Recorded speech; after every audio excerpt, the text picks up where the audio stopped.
What's going on, everybody? Welcome to the Notorious HFL podcast. I'm your host, Aaron Lohman in real life, the Notorious HFL on the podcast, and Huge Fat Loser on social media platforms. Thank you for joining me today. As always, I just want to thank my sponsors who make this possible. First, we're going to start with G2 Training. It's proud to offer a 15% discount to all our brothers and sisters in blue. Police officers are near and dear to their hearts, and they play a part in preserving and their physical health is a priority to G2 Training. The G2 trainers are George Mifsud. If you recognize his name, it's because he's been with the NYPD community for over 17 years. He's part owner of G2, and also he's part owner of the Key Promotional School, helping prepare members of the service to pass the promotional exams. He's also chairman of the board of the directors of Finest Financial Credit Union. And he has seen throughout his 25-year career, cops haven't been in shape. Health becomes sidelined by other things, other priorities, and he just wants to help people get in shape. And he's had friends battle serious medical conditions, and he just wants to help people out and make sure that they get in better shape and that they retire and they live a happy life after retirement. So that's his priority. The second trainer, Gregoria Meyer, she's the second G of the G2. She's worked 17 years in the business of health and trained clients' minds and bodies. Clients make consistent weekly appointments. They're led through exercises that strengthen the body inside and out and are educated on the importance of nutrition and how living a balanced life is priceless. In 2020, her son embarked on a career in law enforcement, graduating with the COVID class and heading out into the streets of New York during all the stress, the protests, all the stuff. All right, and she saw it. She saw how stressed out her son was, and she wanted to make sure that she set him up in the best way possible to have a place to release that stress and still take care of his body. And same thing with all the other officers that he worked with. So she saw firsthand of the struggles of the young officers were making, and just wanted to help them in that regard. So that's why health of first responders is important to her. It's a work in progress for him, but he's making it happen. He's getting it done, just like the rest of us out there getting it done. Okay? We want to play a part in helping them get it right. Make an appointment at G2. They offer one-on-one personalized training programs. Give them a call, 516-286-6300, 516-286-6300. All right, they're located in Syosset, New York. Go check them out. It's a small facility. All right, they'll sit you down. They'll write up a plan for you. They'll work out with you. They'll teach you how to work out. They'll make sure you get it done. All right, and that's what we need. We need to get it done out there. 516-286-6300. You save lives. We save lives too. Our second sponsor, Raymond Kenny, my man, certified public accountant, CPA. All right. Get your taxes done. Don't go to jail over not getting your taxes done. They will come find you, okay? They will come find you. The government wants their money, all right? So go get your taxes done. He's a CPA based out of Seaford, New York. He provides tax preparation and bookkeeping services, and he can be reached at rkcpany.com or at 516-493-2967. 516-493-2967. You'll get it done. Get those taxes done. All right, our last sponsor, one of my best friends, Reps for Responders, the 501c3 charity organization, which does so much good work for first responders. They have scholarships for them for gyms, jiu-jitsu gyms, CrossFit gyms, etc., just to make sure. Sorry about that noise. I was moving my microphone back a little bit. They make sure that first responders take care of their mental health. That includes police officers. That includes firemen. That includes, EMS, corrections officers, everybody. All right, dispatchers even. Okay, and that's because we don't take care of ourselves, and we got to learn how to take care of ourselves. Nobody's coming to save us. All right, nobody. Unfortunately, in first responder culture, we keep waiting for somebody to save us. It ain't gonna happen. All right, so they want to make sure that you got your mental health right. If you need to, stay sober, all right, they'll help you stay sober. Frank himself is a substance abuse recovery coach, okay, and so is his wife. They just had a baby. Congrats. So they have two events coming up. The first event is called a beefsteak.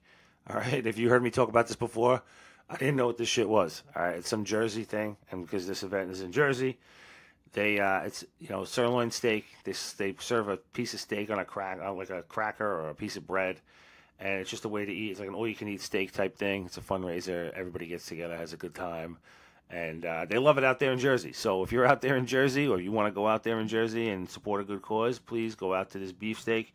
That's on April 27th from 6 to 10 p.m., and that's at the Bloomingdale Firemen's Hall, okay?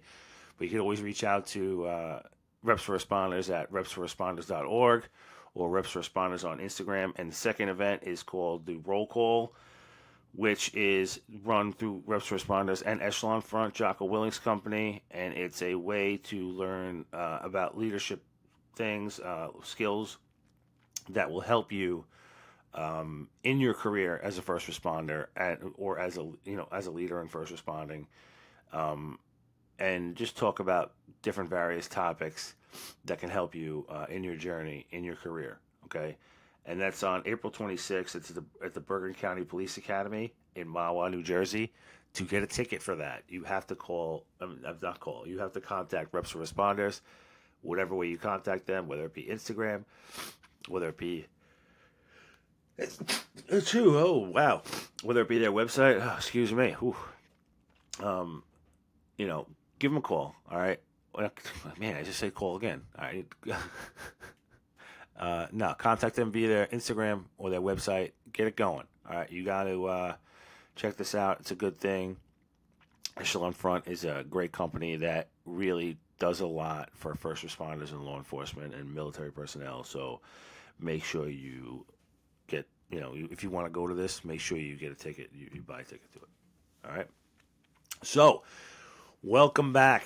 All right. Last week we had my buddy Justin from Coastal MD on. I've had a lot of good feedback from that podcast talking about hormone replacement therapy and overall health.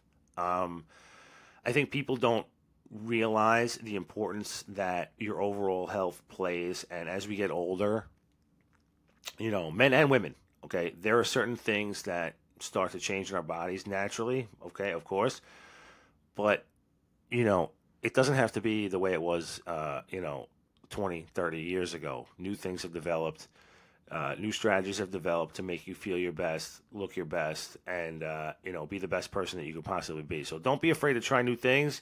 Don't be afraid to be healthy. Okay, there's a lot of stigma surrounding hormone replacement therapy or anything, and I'm just telling you, do not, fight the stigma. Okay, you don't want to be the one who's like, I'm not going to do it, and when it could have like legitimately saved your life. Okay, it could have saved your mental health, could have saved your marriage, could have saved anything, okay? Because people don't realize that having low testosterone not only people think testosterone, they think, oh yeah, muscles, et cetera, whatever. No, it's more than just that. And if you listen to last week's podcast, I talked about how I talk to people all the time who started hormone replacement therapy, and they don't even work out. But their mood has increased. Like, they were on the border of taking their life. Okay, depressed, anxiety, okay, because they were deficient in their testosterone levels.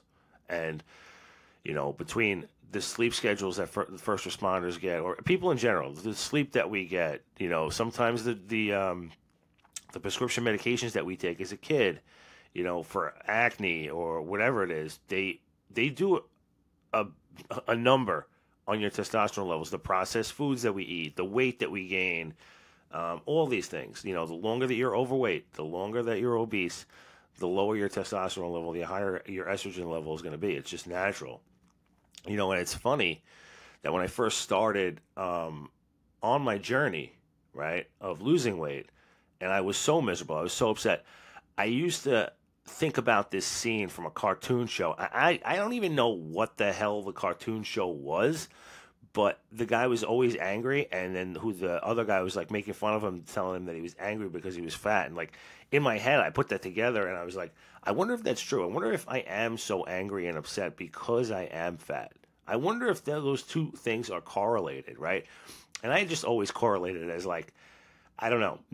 This is obviously not probably accurate, but this is just what I thought in my head at the time was that, I'm mad. It's like a stored energy that's inside your body almost, right?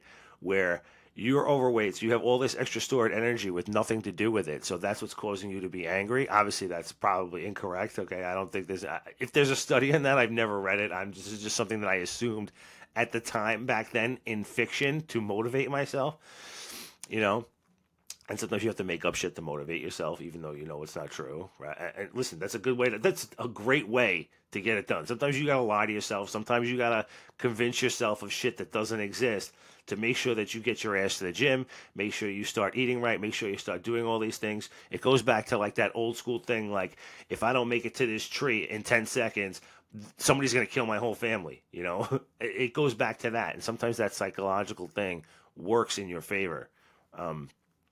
So I used to say that to myself. Obviously, now I know that like excess body fat stores estrogen, and definitely decreases your mood. So, but when I first started working out and eating right, it did start that transition into feeling better because it started to naturally change my hormone levels and things like that. So, those things work to do that.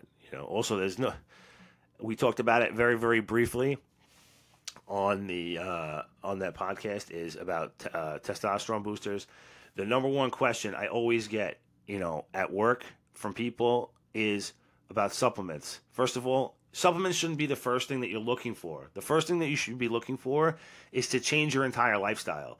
That's what you should be looking for, step by step by step, piece by piece by piece. But everybody's looking to supplements just because it's a shortcut. When people ask me what supplements I take, I tell them every single time, meet me at the gym at 5:30 in the morning tomorrow, and I'll tell you. They never meet me. They never show up because they want that shortcut, but they don't want to go to the gym at 5:30 in the morning to actually put in the work to get it done. They just want that piece of a shortcut to get it done very quickly without any effort, but it takes effort. It takes a lot of effort to get it done. It's not just about supplements. In fact, these days, I take very few supplements. Some of the supplements, I take magnesium, I take protein just to supplement in there when I don't get a proper meal. I take creatine, and even pre-workout. Like I've weaned off these days. I used to take pre-workout every single day. I was a pre-workout junkie. But nowadays, I feel like I don't need it. I don't need it anymore. I have a cup of coffee before I go into the gym. Most days, I don't really, need pre-workout.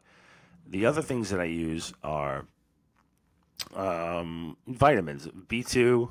I mentioned magnesium before, fish oil, and like a joint supplement. That's really essentially all that I take as far as supplements are concerned, because a lot of them are not necessary. A lot of them are bullshit. BCAAs, EAAs, fat burners, they don't fucking work. Fat burners do not work, okay? Do not get caught in the loophole of looking for a fat burner because none of them work. They don't, okay? They are going to make you crap your pants, and they're just going to they're going to make you angry because there's too much caffeine in them, and that's it. That's all essentially they do. And you think that they're working because of how angry you are and how much caffeine is in there, that you're like, oh man, this shit's working. It's not working, man. It's not. Absolutely not. Even if you are doing everything right, like maybe it would work like 0.0001% to burn like 4 more fucking calories a day. Okay, that's about it, because it may raise your internal body temperature because you're so fucking caffeined out, okay, and your skin is so hot from the ingredients in there. And that's a whole other thing. Is this stuff in there good for you because it's making you feel that way? Probably not. Okay, you're better off just staying away from the fat burners. And the next thing that doesn't work is testosterone boosters. And I get asked this question all the fucking time. Okay, testosterone boosters don't work. I want you to repeat after me: testosterone boosters don't work. Testosterone boosters don't work. Testosterone boosters don't work. They don't work. Okay, you want to boost your testosterone level?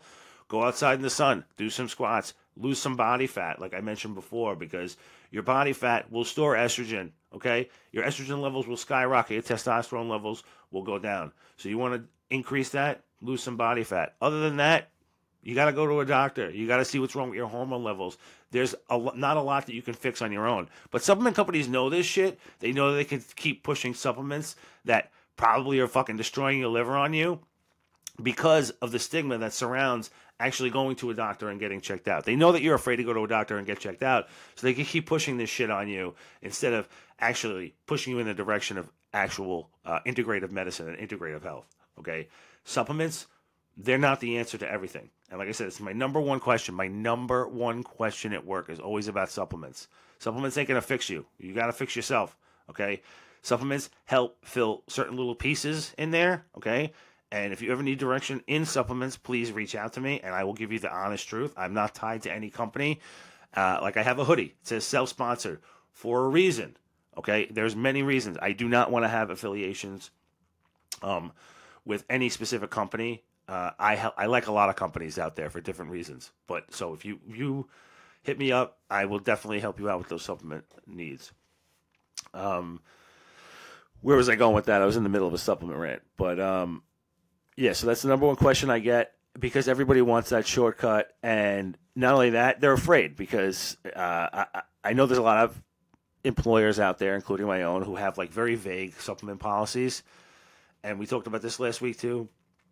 Is the supplement policy is take it your own risk. Everything in life is take it your own risk, and I don't think that there's anybody out there or any employer out there that's going to tell you essentially any different. But the difference is, right, just be informed about what you're putting in your body. Always, you should be anyway. Okay, and just be informed. The problem is, especially in my line of work. People lie a lot. Cops lie a lot. They lie a lot, okay, about what they take, about what they're not taking, about what they're doing, and they're keeping it a secret. And all of a sudden, they get the drug test they didn't think they were going to get, and then they fail. They dole. It's called a dole, right? They fail their drug test. Now they get fired, and people are like, "Oh, what happened, dude? I took fucking bucked up. I took bucked up, bro." And there was, dude, no, that's not what happened. All right, you were taking SARMs, you were taking some other shit, you were taking some bathtub steroids. That's what happened to you, okay? I once knew, this is a true story. I once knew a cop who tested positive for marijuana, for weed. The guy tested positive for weed and told everybody it was for supplements. What supplement were you taking that put weed in there as a performance enhancer? None. You weren't taking any. All right, there's no supplement that has that in there. Not even trying to sneak that in there. Now, listen, are there shady companies out there that are always trying to do something? Yeah, Blackstone Labs. But like, if you can't look at the label on a Blackstone Labs container and be like, they really didn't put that much effort into making this fucking label, so they probably don't really give a shit about what's in there. Yeah, okay. So use common sense. Use common sense. If there's fucking crazy people who have been to like prison 12 times running the company or like, people like that, maybe stay away from the company. Maybe, try to go to a company that is third-party tested. Third-party testing is huge. Is some type of like NSF certified, whatever it is, okay? Yeah, and I know that those certifications are bullshit, okay? But at least they're doing something. At least they're putting in a little bit of extra money into their product to make the customer feel like it's more valuable and more safe, right? So just do that. I started on that rant today. I want to talk about a couple things. Something I talked about yesterday on my actually I didn't even put it on my regular Instagram. Was I just put it on X, Twitter, whatever the hell this stupid thing is called now. I hate that app too. It's just a bunch of people that want to fight about stuff. But it's a good way to just like put out random thoughts every once in a while. So I put out there that one of the biggest problems that we have as a society, especially now, is the inability to think in a nuanced way. It's insane. It's called binary thinking, right? And it's funny when I put, the biggest problem is binary thinking, and people think that I'm talking about like LGBTQ stuff, and they're like, what the fuck does that do? Dude, if you're dumb and you don't know what the word binary means, like, please delete every social media account that you have, okay? And go get a different hobby. Go do something else. Okay, binary means two ways of thinking, black and white thinking. That's what it means, okay? Not to mention that if you're so anti-LGBTQ, like maybe you should like do some self-reflection, okay? All right, like Joe Rogan says, like maybe you are just secretly worried that a dick tastes delicious. I genuinely think that's what your problem would be. Okay, there's no reason to hate on people for who they are. It's absolutely it's absurd. But there's so much nuance out there, and when you everybody gets into it, right? Everybody thinks that what they're doing is the right way. They think that everybody else is the enemy. And it's very easy to let your ego take over and just start to think that everybody else is wrong and that you are right. You have to take a step back sometimes and be like, why does this person feel this way about this situation? Right? If you cared, right? And unfortunately, the problem is a lot of people just don't give a fuck. They don't care, right? They don't care to learn about anybody else. They just want everybody else to cater to them like they're the fucking main character in the fucking universe. You're not. You're probably the NPC. Honestly, if you walk around thinking that you're the main character, that you're the fucking, you're probably the NPC. That you are 100%. All right, the NPC that's just going to live a miserable fucking existence. But you have to think about things. Things have nuance. Okay, things are not as black and white as you make it out to be. I wish that people thought about things more in that way. For example, crime, right? Let's just talk about crime because I'm a cop, right? So people think everybody's a perp. And I hear this all the time, like cops driving around. Oh, yo, this guy's a perp. Why? Why is he a perp? Do you see his criminal record? No? So how are you judging that? Oh, because we developed this us versus them attitude towards everybody. We don't even know who the hell they are. They could be the fucking, I don't know, the inventor of the next inventor of the AIDS vaccine, whatever it is, okay? That's what they could be. And we're just driving around, looking around. You look at this perp. You look it up. Dude, you don't know any of these people. But we developed this thing in our brains that has to separate this person's a perp. Dude, no. Most people are not perps. Most people are good people, right? There are a couple, even people who are perps, right? Are they perps? Are they criminals all the time? No, of course not. They're good people, mostly. Okay, this is mostly, obviously. There's like 10% of the people who are not. But like most people are good people who make bad decisions occasionally, right? Obviously, those bad decisions have consequences. I'm not talking about that. But what I'm talking about is that they're still people at the end of the day, right? I always get in conversations with people where I ask them, and they start talking about things like that, about everybody being a perp, crime, this, blah, blah, blah, and how they think about people. And I'll be like, or they start talking about, yesterday I got no conversation about, oh, people aren't moral anymore and what morals are. And I just asked them that question. Well, so what are morals? What are they? And they're like, oh, just, morals. Like, they couldn't answer the question. And the reason they couldn't answer the question is because it's an unanswerable question. What are morals to one person are not morals to the other. And just because you were raised in a certain way with a certain set of values and a certain system of priorities and things that matter to you does not mean that those same things are going to matter or be priorities or be moral to somebody else, right? Like, for example, right? And then I always go to, is murder wrong? And they'll be like, yeah, murder's wrong. Okay, well, what if somebody raped your sister, right? And you murdered them in a heat of rage. Oh, well, that's different. Well, okay. Well, so then now we're getting into the nuance here. So then it's a little bit different, right? So if murder is just black and white wrong, right? And now we're talking about murdering somebody because they raped your sister, not being wrong. There's nuance here to crime, right? Now, that's where we get into that, like, what are we talking about here? There's plenty of people who commit crimes that are desperate for money, right? They have no place to go. They have no value system because they don't see their life as adding up to anything. And I think this is, so when I went to the gang squad back in the day, is because I genuinely took an interest in the gang culture. I got there and I realized that a lot of people did not. But because I was a kid, I grew up without a dad, and I used to read textbooks like this for real. I used to read gang sociology textbooks about why gangs existed. I always had that interest in like learning about gangs and like seriously just learning about them. And a lot of the reasons that gangs exist, and people just like, yeah, whatever, fuck them, they're criminals. Like, dude, like, and I'm not saying that people shouldn't be prosecuted for their crimes, but as police officers, what we forget sometimes, we do not exist to punish people. That's not what police officers exist for, okay? We exist to place somebody under arrest and put them into the criminal justice system for a crime which they are supposed to be rehabilitated for. It's called the rehabilitation system. That if they're supposed to get some type of punishment, but at the end of the day, they're supposed to be rehabilitated for their crime to join society again and be a productive, active member of society. Unfortunately, we don't do that in the criminal justice system at all.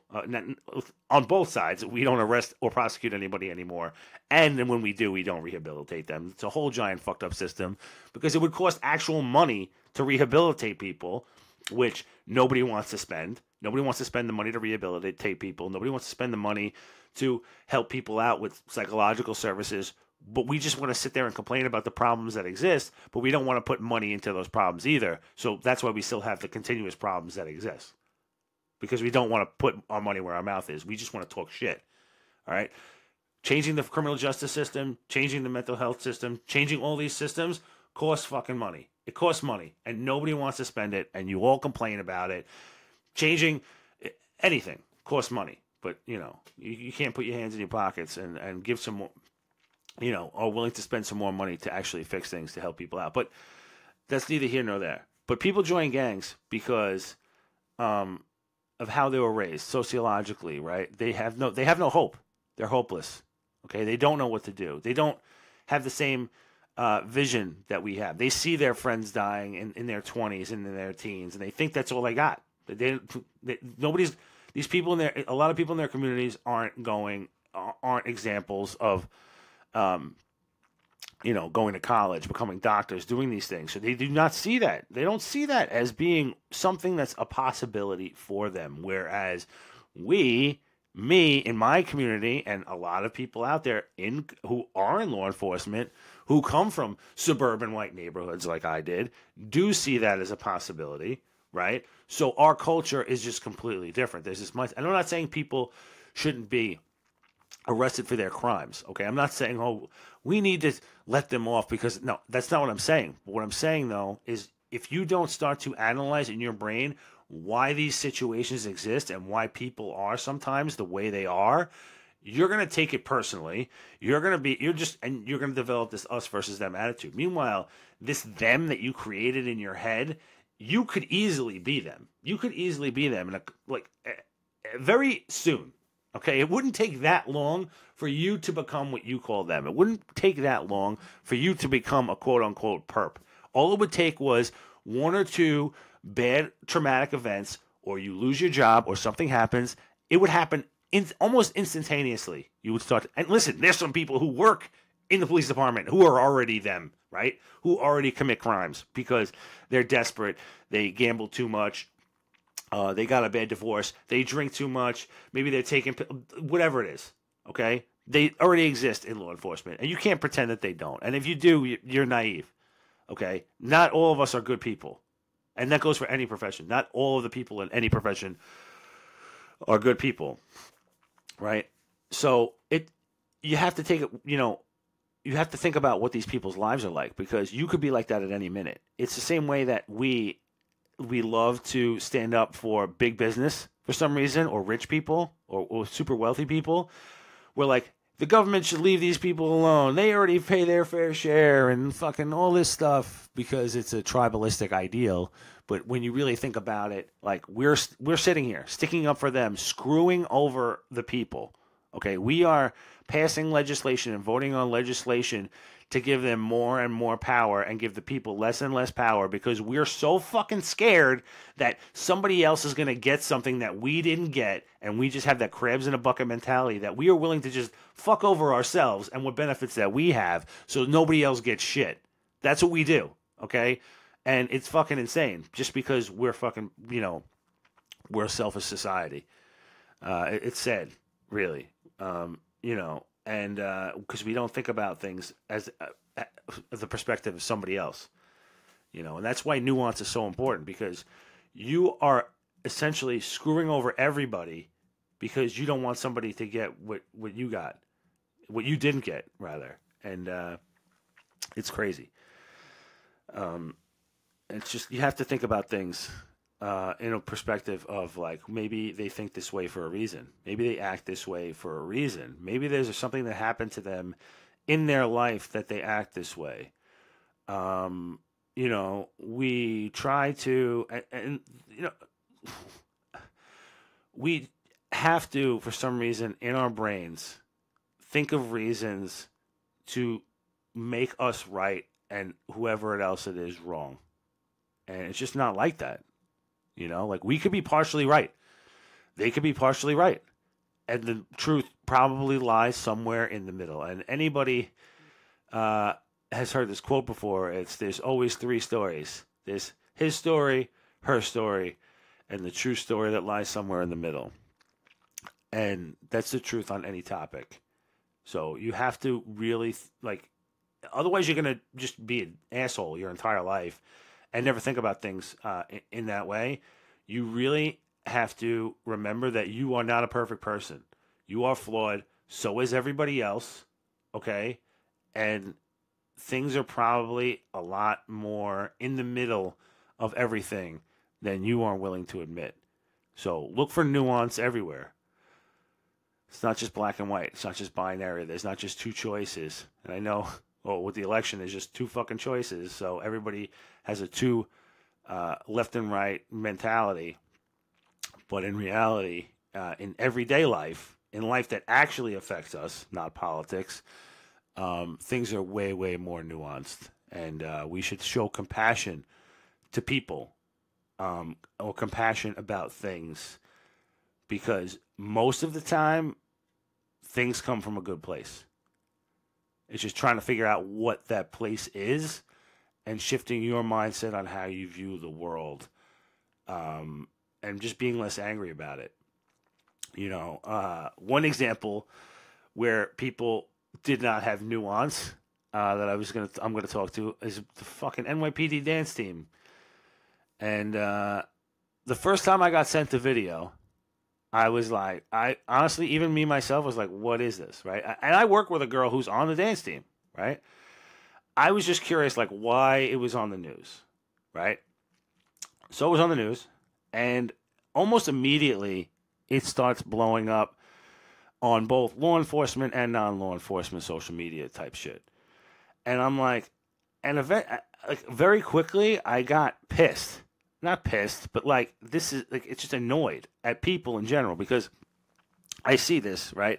You have civilians who don't work in law enforcement, and I give them a little bit more grace, because they have no clue. So in their minds, that they think that the NYPD was paying them to I don't know, show up at riots or something, and then oh, we're going to insert the dance team, and they're going to dance everybody they're going to get everybody to dance together, and then everybody's going to get along, or what? No. It's an extracurricular activity. Just like much yesterday, I with the spin club, went to the Peloton studios, and, we rode Pelotons and, had a great time, and it was an awesome time, right? There's a baseball team, there's a football team, there's a cornhole team, there's all these teams. The dance team is just one of those teams.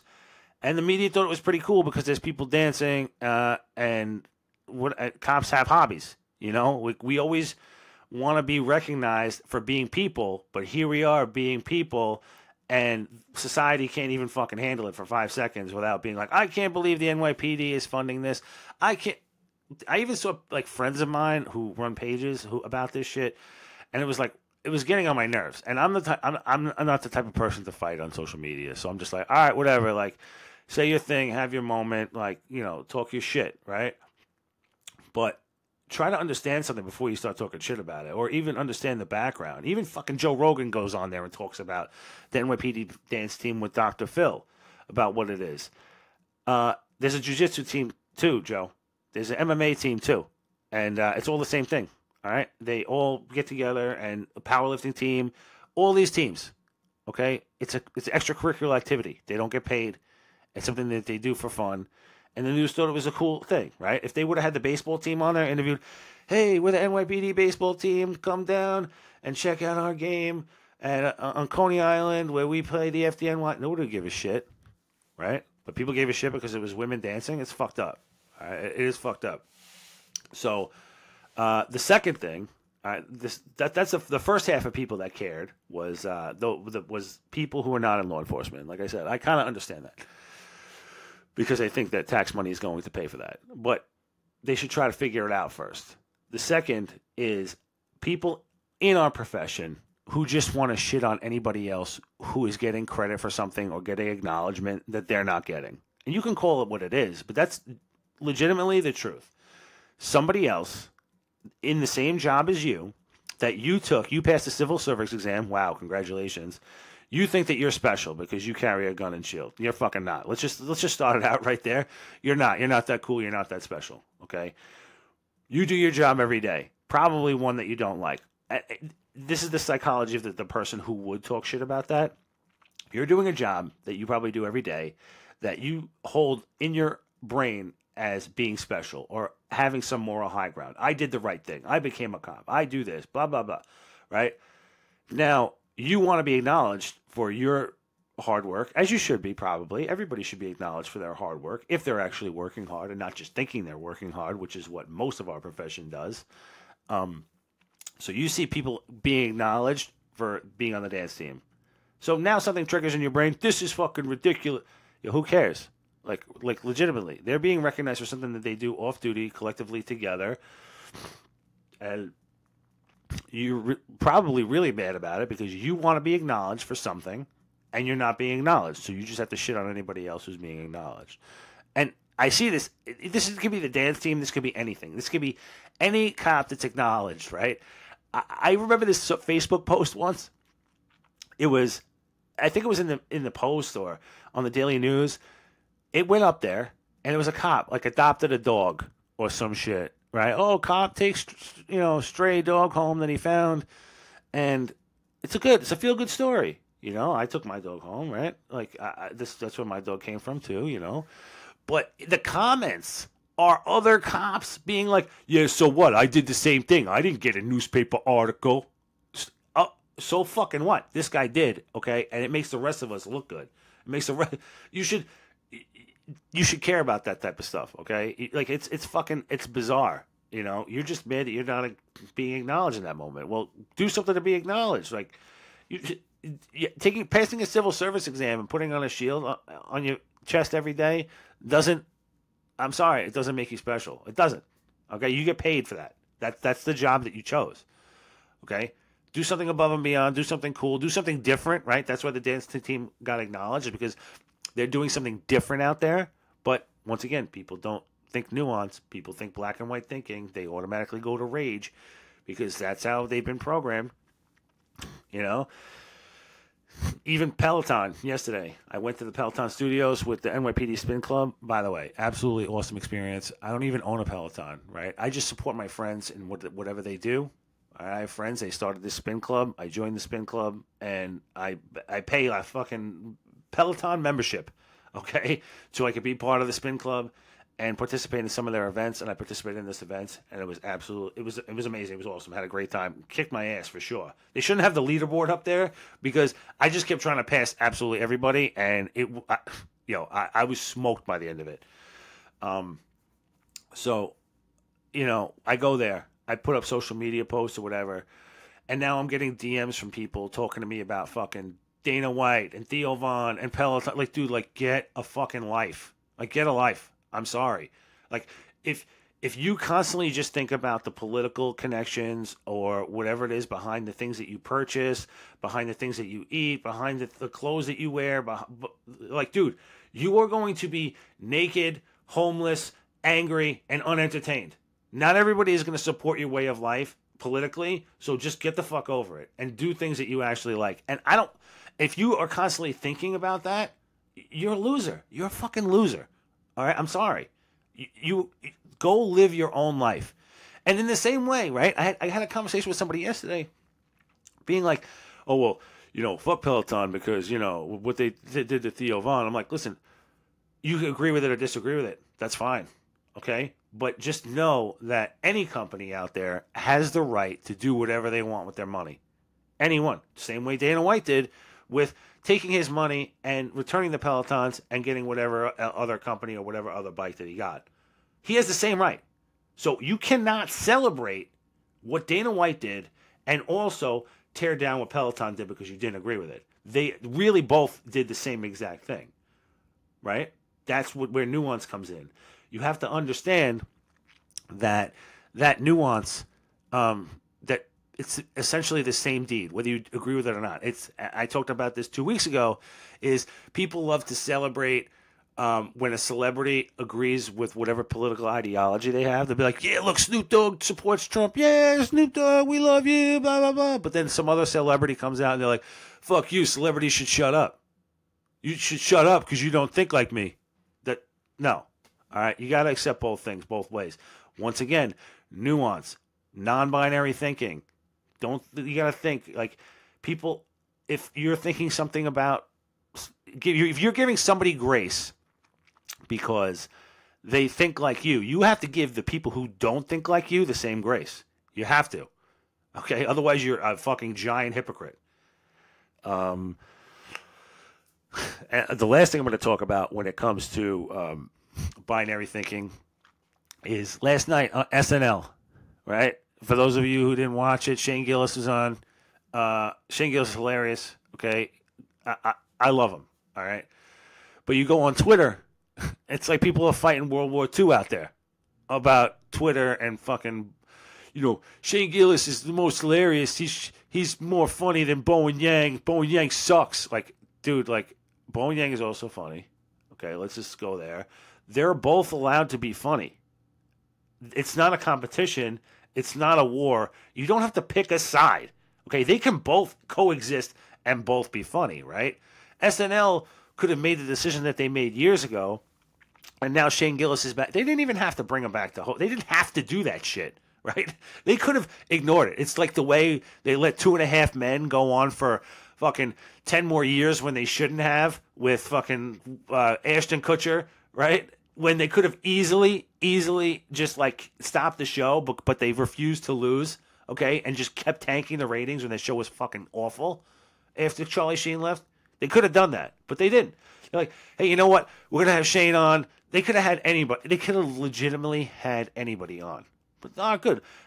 We're gonna be good. We're at good graces. We're gonna have Shand Gillis on. All right, we have him on. Listen, his monologue, I'll tell you right now, it was funny, for sure. It was funny, but you could tell he was nervous as fuck up there, right? Once again, you have to acknowledge both things. You be like, yo, he was funny, but, he seemed a little nervous and uncomfortable up there. Anybody would have been uncomfortable up there. I'm surprised he wasn't more uncomfortable. But you can't say, yo, he slayed it, best monologue ever. Like, no, it wasn't the best monologue ever. Was it hilarious? Did he really push the boundaries of what was made for television and not? Yeah, for sure. And I loved it. I fucking loved it. But you can't tell me that he wasn't nervous up there. Like, you can't go on social media and fight some fucking battle about how he was comfortable and he was hilarious and, nothing bad happened or nothing went wrong during that monologue. It definitely did, okay? And likewise, dude, like, they're both allowed to be funny. They're both allowed to be... And for those of you who don't know, who are listening out there, Bowen Yang is the one who replaced Shand Gillis's, casting role. When Shand Gillis got, hired and fired essentially the same day from SNL, Bowen Yang was the guy who took his spot. So people are on social media being like, yeah, they should have never hired him because Shand Gillis is better. It's like, dude, they're both good. They're both good. All right, they're both funny. He's a funny character. So, it's just things worked out in the way they did. And you know what? I guarantee you Shand Gillis is like, thank God I didn't make it on SNL because I wouldn't be where I am today. I wouldn't have the same notoriety. I wouldn't have the same popularity that I currently do now. So he's definitely not mad. And somebody else pointed out on social media yesterday that, dude, like, these guys are not in a battle with each other. They respect each other. They both think that each other are funny. They both like each other. Like, why are you doing this? They follow each other on social media. They like each other's social media posts. They probably have a fucking great relationship. So why are we making it out to be something that it's not? Right? Because of some fucked up psychology that we have where everybody's got to be fighting, everybody's got to be angry at each other, everybody's got to be fucking miserable, right? Or if I'm miserable on the inside, everybody else has to be miserable too. Everybody else has to be faking it. Everybody else has to be full of shit. Everybody else has to be internally pissed off and hate their life just like me. Like, no, that's not the truth. Most people like their life. All right? Most people enjoy life. Most people like things. Most people see the nuance out in the world and how things are different. Just trying to have a balanced perspective. If you really want to fix your life, start thinking about how other people think. For real. Okay? If you think about how the other people think. If you see somebody on the street, you see somebody, think to yourself, how did this happen? How did this person, well, let's say a homeless person, for example, how did this person wind up here? Could this person be me? How many steps away am I from becoming that person? Start thinking about things like that, and it will change your entire worldview about everything. Okay, because we are a lot closer to being that person than we are to being some rich multi-billionaire CEO. A lot closer. Like way, way closer. Like probably like fucking 2 or 3 paychecks away from probably being that. Yeah. Okay, so have that perspective. That's all I got today, guys. Thank you very much. I appreciate you. Next week, big episode.